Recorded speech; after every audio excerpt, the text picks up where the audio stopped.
Assalamualaikum warahmatullahi wabarakatuh. Nama saya Nugraha Pandia Utama dari kelas 11 MIPA 8. Hari ini saya akan menjawab dari pertanyaan guru sejarah Indonesia saya, yaitu Pak Razak. Dengan pertanyaan, jika Kaigun tidak didirikan, apakah Indonesia akan merdeka di tanggal 17 Agustus 1945? Pada tahun 1942, Jepang masuk ke Indonesia bersama Angkatan Laut Jepang atau lebih dikenal dengan Kaigun. Laksamana Tadashi Maeda merupakan perwira Kaigun milik Jepang di Jakarta.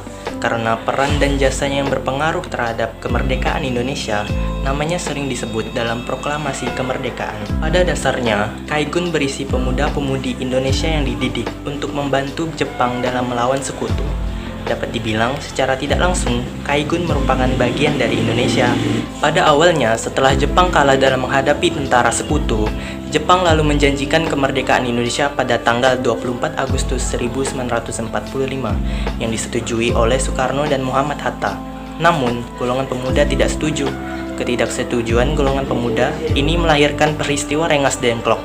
Soekarno-Hatta diculik dan mendesak kedua tokoh agar secepatnya memproklamasikan kemerdekaan Indonesia. Nah, kembali ke soal. Apabila Kaigun tidak didirikan di Indonesia, apakah Indonesia akan merdeka pada tanggal 17 Agustus 1945? Jawabannya tidak.